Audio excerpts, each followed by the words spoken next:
TVT au cœur de l'information.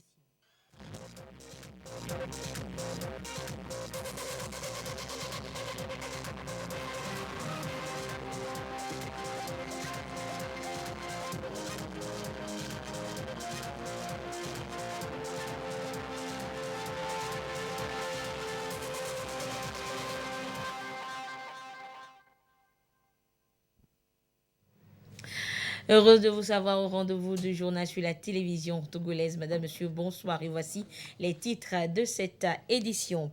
La procédure de passation des marchés publics n'a plus de secret pour les autorités locales de la région des Plateaux. Les maires et leurs collaborateurs ont été formés à cela cette semaine et vous découvrirez donc le contenu de la formation dans ce journal. Plus de sécurité des installations dans la zone portuaire, c'est ce que préconise le ministère de l'économie maritime pour protéger la zone. Et pour y parvenir, une formation a été organisée également cette semaine à découvrir dans ce journal.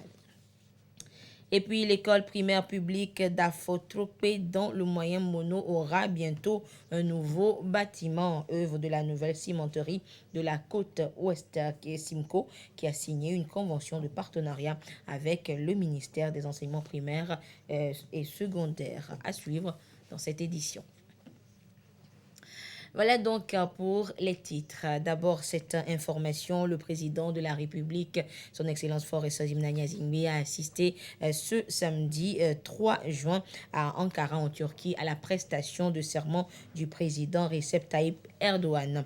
Plusieurs chefs d'État et de gouvernement ont pris part à cette cérémonie au palais présidentiel de Kuyil.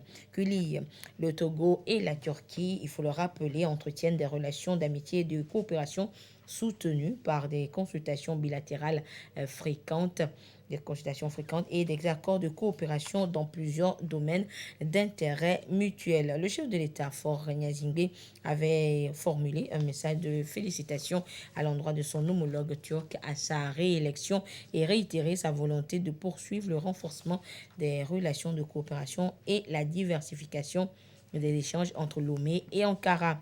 À noter que le président Erdogan avait effectué une visite officielle au Togo à l'invitation de son homologue togolais, et c'était le 19 octobre 2021. Les deux dirigeants avaient alors convenu de dynamiser les différents secteurs de la coopération au niveau bilatéral et multilatéral pour faire face aux défis de l'heure, notamment le terrorisme, l'inflation et le changement climatique. Dimanche 28 mai, il faut rappeler que Recep Tayyip Erdogan a donc été réélu à la tête de son pays au second tour du scrutin présidentiel et pour un nouveau mandat de 5 ans. C'est hier que les lauréats de la 3e promotion du programme présidentiel d'excellence ont reçu officiellement leur cahier de charges, leur mission citoyenne en faveur du pays dans leurs domaines respectifs. Et c'est la ministre secrétaire générale de la présidence de la République, Madame Ablamba Johnson, qui leur a annoncé les couleurs. Retour sur cette rencontre avec Ekoui Salah. Ils sont diplômés, toutes qualifications confondues, à réussir le test de sélection pour le programme présidentiel d'excellence. Ils ont été retenus suivant des critères très sélectifs. Les jeunes sont sélectionnés par le cabinet Cher qui accompagne l'État parmi ceux qui ont été diplômés des universités publiques du Togo, des universités publiques et de l'UCAO. Ils passent un test écrit, un test oral, des interviews où on sélectionne vraiment les meilleurs qui viennent de tout profil universitaire. Donc après cela, ils sont formés par le cabinet Cher pendant 18 mois ou 2 mois en fonction du niveau. Les 42 jeunes que nous avons donc formés pendant 18 mois, on peut dire qu'ils sont prêts parce que quand on les a observés, quand ils sont entrés dans la formation et aujourd'hui, ils sont capables par exemple de prendre la parole en public, de faire des discours structurés et aussi au cours du programme, ils ont eu des immersions dans le monde du travail, aussi bien dans le secteur privé que dans le secteur public. L'étape de formation franchie, les nouvelles recrues vont être déployées sur le terrain dans les prochains jours. Certains vont faire leurs expériences à la présidence de la République, d'autres dans les ambassades, ministères et autres institutions de l'État. Il est question d'apporter de l'innovation. Bien évidemment, il faut apprendre de nos pères et de nos aînés qui sont sur place, mais également, il faut apporter une touche neuve sur les questions de résolution de problèmes, sur les questions d'augmentation de la productivité, sur les questions de transformation en matière avicole. Avec mon background qui est d'être ingénieur avicole, je suis surtout honoré et j'ai hâte d'intégrer le ministère de l'Agriculture. Cette rencontre est organisée pour les préparer à leur nouvelle mission. Occasion pour la ministre secrétaire générale de la présidence de la République, Sandra Ablamba-Johnson, de leur rappeler les valeurs fondamentales de ce programme. Le programme présidentiel d'excellence, au-delà d'impliquer la jeunesse dans le développement du pays, vise également à renforcer l'administration togolaise par des jeunes Togolais. Ainsi, il s'articule autour de 5 valeurs principales, valeurs qui tiennent à cœur au chef de l'État, à savoir l'excellence, l'apprentissage, la collaboration, l'esprit d'entreprise et le service à la nation, que je vous invite surtout à observer dans vos différents lieux d'affectation. Lorsque nous parlons d'excellence, nous attendons à des jeunes cadres dynamiques, dévoués, persévérants, qui ont envie de se surpasser, qui vivent le travail comme un plaisir. Je vous invite donc à mourir dans l'administration à laquelle nous espérons que vous contribuerez par votre dynamisme et votre vivacité. Être entrepreneur, chers jeunes du programme présidentiel d'excellence, c'est innover. Apporter votre génie pour contribuer à la création de l'impact. N'hésitez donc pas à partager avec nous vos brillantes idées et les techniques nouvelles apprises au travers de votre parcours. Venant à la 5e valeur qui me tient particulièrement à cœur, je voudrais qu'en toutes circonstances, vous gardiez à l'esprit le service à la nation. Personne ne viendra construire notre pays à notre place. C'est de notre désir, de notre engagement, de notre implication que viendra le développement, avec bien sûr le soutien des autres. Après 3 ans, la possibilité sera donnée aux lauréats de rester ou de sortir de ce programme. Le programme présidentiel d'excellence lancé en 2019 répond à l'une des ambitions de la feuille de route du gouvernement, celle d'offrir à la jeunesse togolaise une formation de qualité répondant aux besoins du marché de l'emploi. Il a permis de former à ce jour 140 jeunes de profils différents. Et à la primature, Madame le Premier ministre Victoire Toméga Dogby a reçu en audience le secrétaire général de l'Organisation de la coopération éducative, Mansour Bin Moussalam. Leurs échanges ont essentiellement porté sur la prochaine rencontre de l'OCE qui se tiendra à la fin de ce mois. Le compte rendu avec Yasmine Kodia. Le secrétaire général de l'Organisation de la coopération éducative, Mansour Bin Moussalam, en séjour au Togo, a été conduit par le ministre en charge de l'éducation, professeur Dodji Kokoroko. Avec le chef du gouvernement, Victoire Toméga Dogby, ils ont échangé sur comment rendre dynamique la vie de cette organisation dans une coopération sud-sud. Cette visite s'inscrit dans le contexte de l'opérationnalisation de notre organisation collective et dans la perspective du sommet des chefs d'État et de gouvernement de l'organisation qui aura lieu à la fin du mois. Et donc nous avons pu échanger à ce sujet avec la Première ministre. Nous avons surtout pu échanger sur les aspirations partagées de nos États membres qui sont incarnées par les programmes de l'organisation en termes d'éducation équilibrée et inclusive, de formation, dans le contexte du renforcement des capacités de recherche transdisciplinaire de nos pays, dans le contexte du développement technologique endogène, où nous sommes en convergence pleine entre le Togo et l'organisation, et finalement sur la nécessité pour nos pays de mutualiser nos ressources financières, techniques et humaines pour atteindre nos objectifs d'une 3e voie de développement, depuis le Sud, par le Sud et pour l'humanité entière. Ce qui est très clair, le Togo a beaucoup bien entendu à recevoir de l'organisation comme collectif d'États membres, mais surtout beaucoup à apporter en termes de son expérience que cela soit en termes de technologie, de la transformation digitale, que cela soit en termes d'inclusion financière.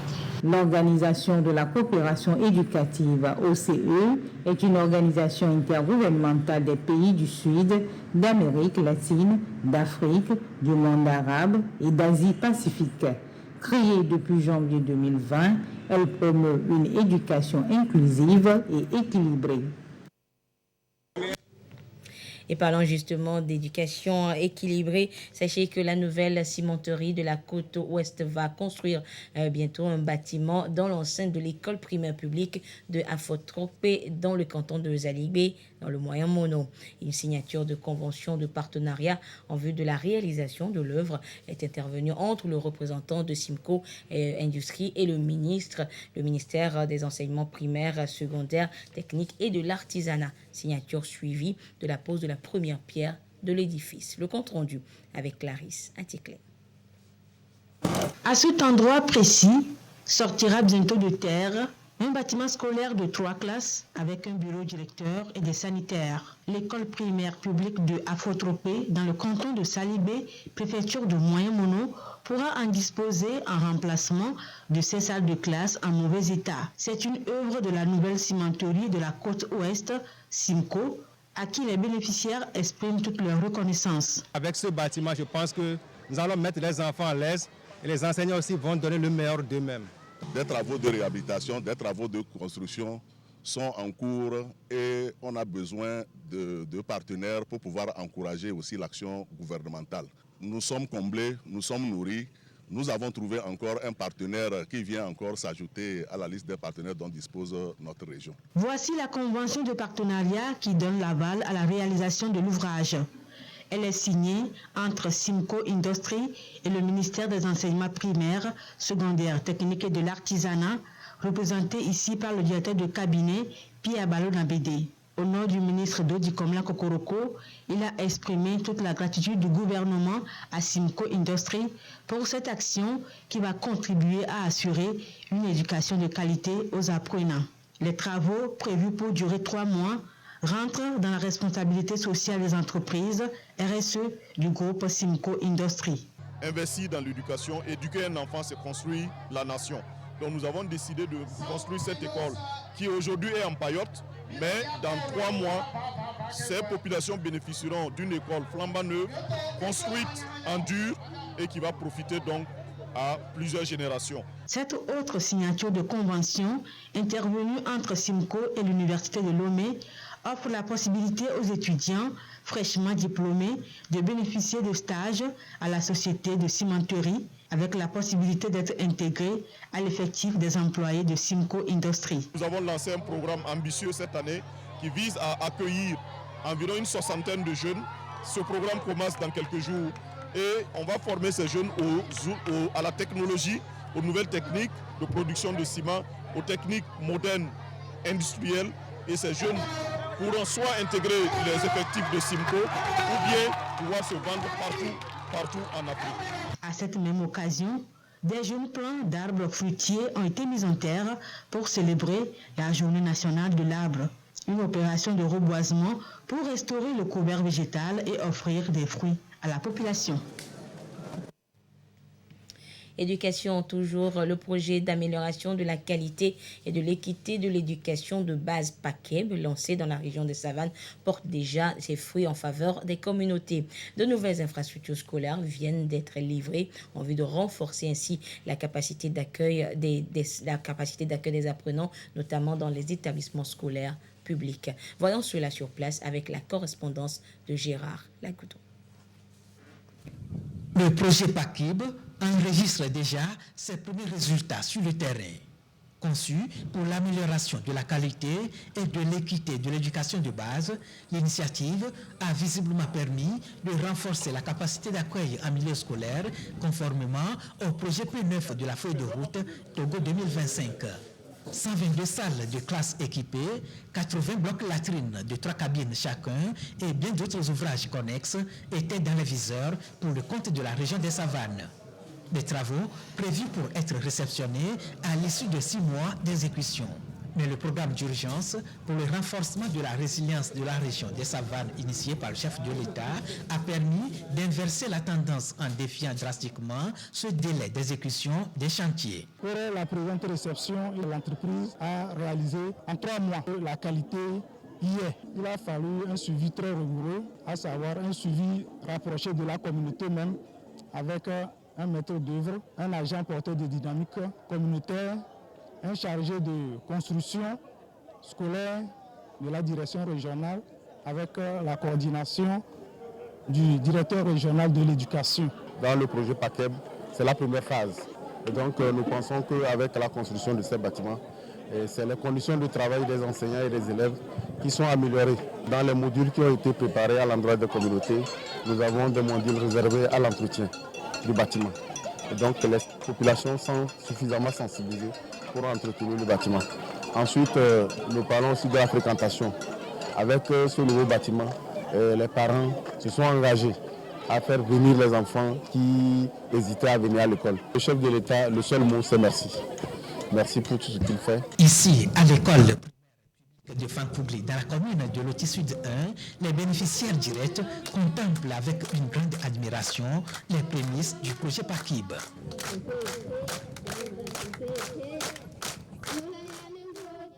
Nous avons eu ce bâtiment qui vient conjuguer maintenant au passé nos difficultés.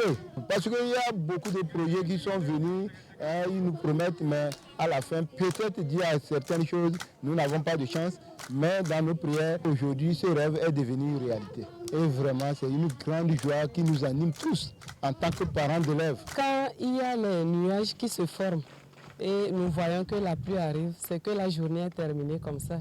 On est obligé de libérer les enfants. Surtout, comme il n'y a plus de perturbations, c'est que nous allons travailler sérieusement avec les enfants et que les résultats seront garantis. Les différentes composantes du projet PACIB couvriront également les autres régions du pays avec le financement de la Banque mondiale sur 5 ans. La population en âge de voter est invitée à se faire enrôler dans les prochains jours pour les législatives et les régionales à venir. L'autorité de régulation des commandes publiques, ARCOP, a formé cette semaine à Atakpamé les autorités contractantes de la région des Plateaux. Ce sont les maires et leurs collaborateurs engagés dans les processus de passation de marchés publics et bien d'autres acteurs impliqués. Ils ont appris désormais la procédure de gestion et de montage de dossiers en vue de la passation des marchés publics, justement. Depuis Atakpamé, la correspondance de Silver Abdou. Des maires, des personnes responsables des marchés publics au niveau des communes, ainsi que les membres de la cellule de gestion des marchés publics et de la commission de contrôle des marchés publics à la découverte des procédures de gestion des marchés publics et le montage des dossiers simplifiés d'appel à la concurrence. ARCOP, autorité de régulation de la commande publique, veut donc, à travers ce rendez-vous, renforcer leurs connaissances en la matière et surtout les amener à s'approprier les nouvelles règles de gestion des marchés publics après les réformes opérées dans le secteur. Et la formation va permettre aux acteurs d'être outillés sur le cadre réglementaire et institutionnel de la commande publique. Ils seront capables d'identifier les tests qui régissent les marchés publics, les organes qui gèrent également les marchés publics, les différents acteurs qui interviennent dans la gestion, leur rôle, responsabilité et surtout leurs relations fonctionnelles. Sans oublier les règles d'éthique et de déontologie auxquelles ces acteurs sont assujettis. Ils seront également en mesure de prendre connaissance des principes fondamentaux, des principes généraux qui fondent la gestion de la commande publique, qui constituent à l'absence de toute disposition dans le code qui constitue des outils juridiques à atteindre lorsqu'ils sont en face des situations de gestion des marchés publics. Et enfin, il leur sera donné l'occasion de pouvoir décrire le processus d'acquisition depuis la définition du besoin jusqu'à la réception définitive des biens et aussi les différentes phases que compose ce processus, les différentes étapes auxquelles ils feront face dans la mise en œuvre de processus d'acquisition et les règles qu'ils auront à mettre en œuvre dans la gestion de ces marchés au niveau de chaque étape qui constitue le processus. À travers cette formation, les acteurs vont également découvrir toutes les innovations apportées pour mieux se conformer aux nouvelles dispositions de la commande publique. À cela s'ajoute le montage des dossiers. La seconde partie de la formation va concerner le montage des dossiers. On va leur montrer comment on monte ce document, comment on met les critères pour pouvoir faire des acquisitions performantes.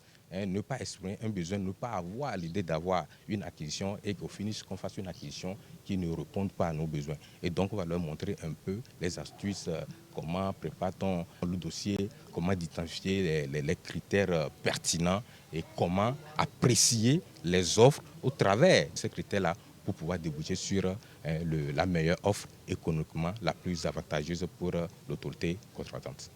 Cette série de formations qui se déroule simultanément dans les plateaux et la maritime constitue la première phase.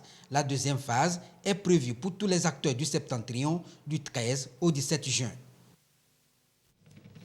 Autre formation, celle des formateurs des agents de sûreté des installations portuaires du Togo. Une initiative du ministère en charge de l'économie bleue pour ainsi mettre fin aux actes criminels perpétrés dans la zone portuaire et qui mettent à mal l'économie nationale. Norbert Agbedanou, Lys Diamier pour le compte-rendu. Le gouvernement togolais veut définir des niveaux de sûreté et des orientations pour la protection des navires et des installations portuaires. Pendant 5 jours, des acteurs issus des secteurs clés de l'économie maritime seront outillés sur la mise en œuvre des plans de sûreté. Ils vont également s'imprégner de la Convention internationale de 1974 sur la sauvegarde de la vie en mer et du Code international pour la sûreté des navires et des installations portuaires. Le Togo, comme étant un gouvernement contractant qui a ratifié cette convention SOLAS, est tenu d'appliquer et de faire appliquer les dispositions de cet instrument comme étant un état du port, un état du pavillon et un état côtier.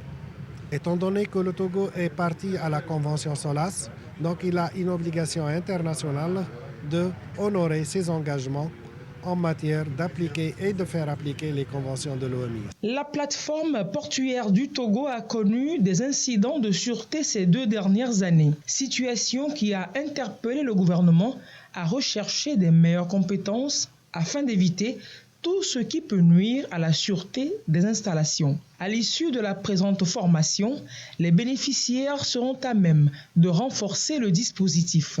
Le transport maritime a toujours été une cible parfaite pour les agresseurs de tout acabit. Les pirates se modernisent et la parade est de garantir à tout moment la sûreté de ce transport et celle de son environnement face à des menaces d'action illicites. De nos jours, les risques de sûreté s'accentuent du fait du terrorisme qui cherche à s'imposer dans notre sous-région. Il faut donc une veille sécuritaire et de sûreté des plus pointues. Cette initiative, fruit de la coopération entre le gouvernement togolais et l'OMI, s'inscrit dans la vision du chef de l'État en matière de sécurité maritime. Nous demeurons dans le domaine de la sécurité et de la sûreté portuaire pour, après avoir parlé de transport et de gestion des marchandises dangereuses la semaine dernière, avec la commission permanente d'inspection et de contrôle des sites de stockage des dites marchandises, adresser aujourd'hui la formation des formateurs, des agents de sûreté des installations portuaires de notre pays. Un passage essentiel pour garantir l'effectivité de la noble vision du chef de l'État, son Excellence le Président Faure Essozim Nanyasingbe, qui est de faire de notre pays un hub logistique de qualité pour la sous-région. Le port autonome de Lomé assure plus de 50% du PIB national. Première plateforme de transbordement de conteneurs en Afrique de l'Ouest, elle représente près de 75% des recettes fiscales, recettes qui peuvent augmenter avec la sûreté. L'Agence nationale de sécurité alimentaire du Togo en SACT a effectué des achats auprès des agriculteurs durant la saison agricole dernière. Et cette semaine, l'heure du bilan a sonné. Le compte rendu avec Désiré à l'œil.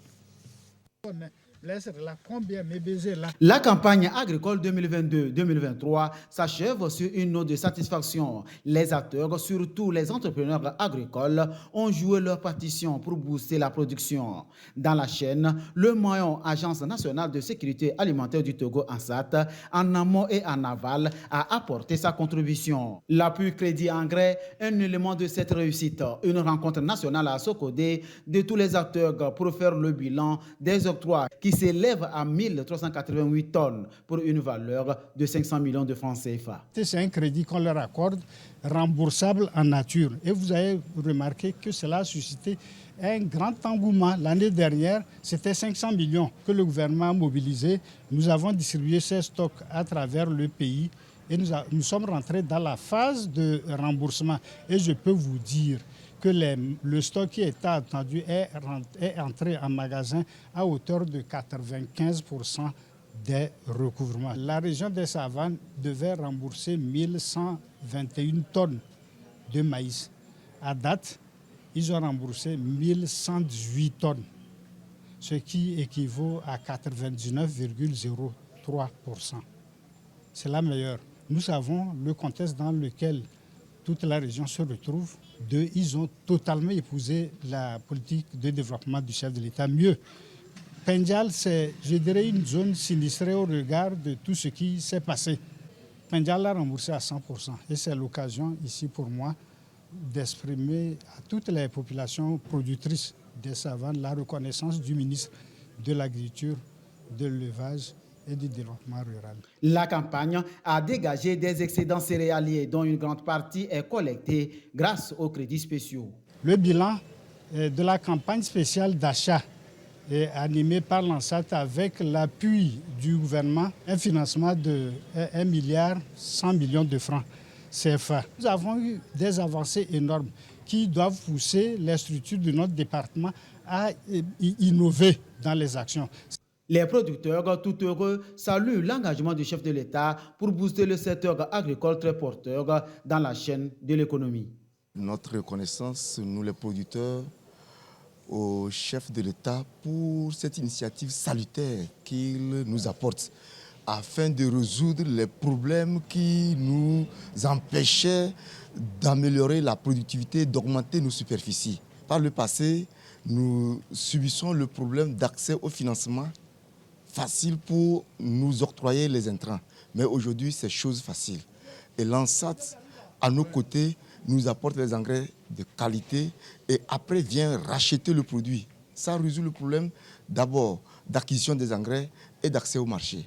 Et là, aujourd'hui, nous pouvons nous positionner pour augmenter la production. Avec les 5% restants, nous allons faire un effort pour le rembourser avant la fin du mois de juin. Ceci pour rentrer en possession du nouveau crédit. Il y a déjà une forte mobilisation des engrais. Ça veut dire que nous pouvons aller au-delà des besoins estimés l'année passée pour cette campagne agricole 2023-2024. La formation des coopératives, la mise en place de l'agropole de Kaga, les apps dans les cantons, la modernisation de l'agriculture, bref, l'appui à la production au travers de projets et programmes. Un atout, un accompagnement de l'État togolais pour faire de l'agriculture un maillon sûr de croissance économique. Hors du Togo, pour freiner la pollution plastique dans le monde, des experts de plusieurs pays votent pour un projet de traité international contre le fléau. Il devrait être acté en 2024 pour la survie de toute espèce. Regardez. Un projet de traité international sur les plastiques est attendu fin novembre. La décision a été prise par 175 nations à Paris. Cet instrument juridique contraignant permettra de lutter contre la pollution plastique. Donc, s'il n'y a plus d'intervention sur ce point, peut-on considérer la mesure comme adoptée ?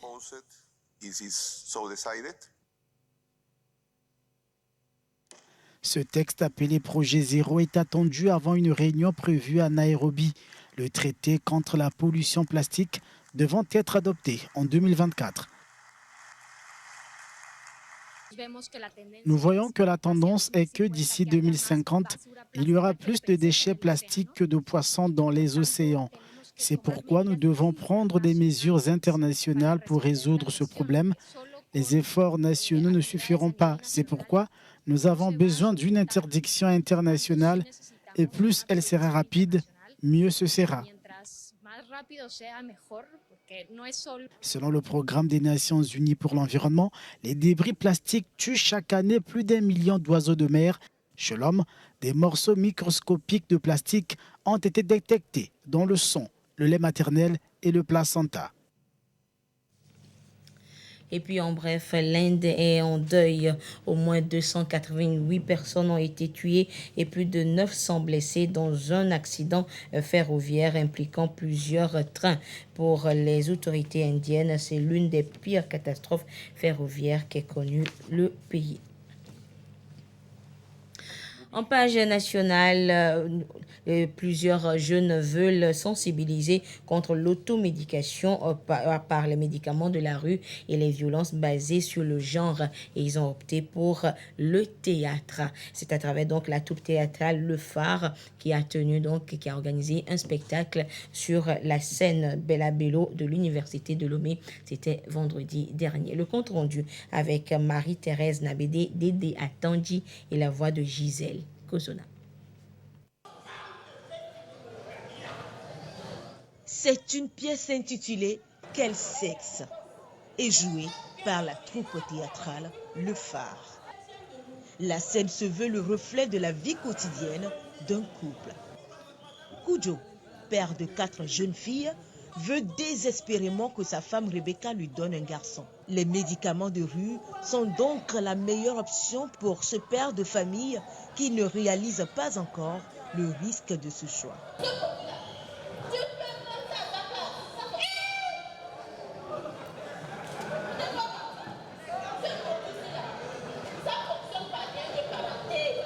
Un moyen de sensibilisation contre les dangers liés à la prise de ces médicaments ou produits bon marché.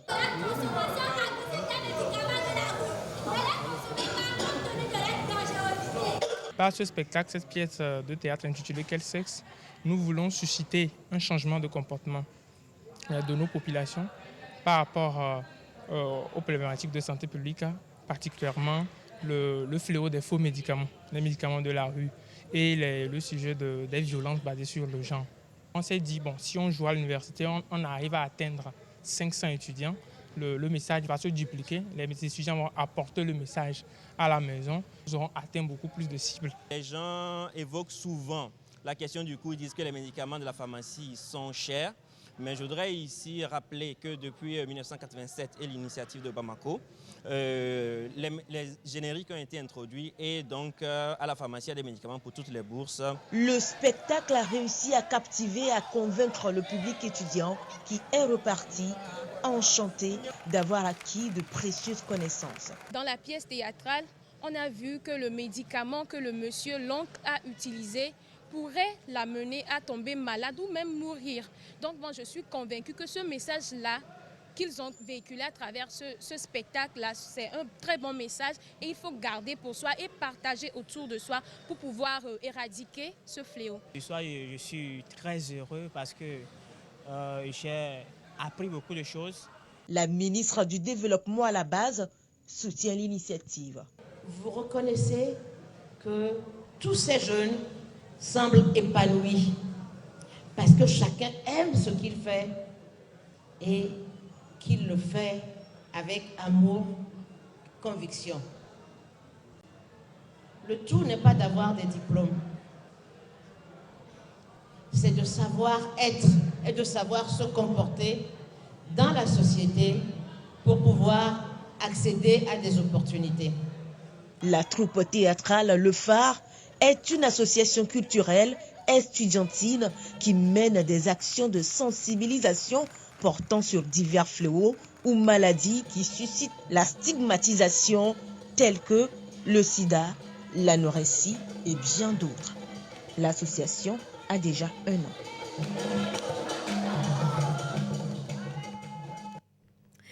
Et c'est sur ces belles images de ces jeunes acteurs que se referme cette édition. Merci de votre fidélité à la télévision togolaise. Merci à tous ceux qui nous ont suivis du côté de l'Omnava à Atakpami dans les plateaux. Excellente suite de nos programmes. Au revoir.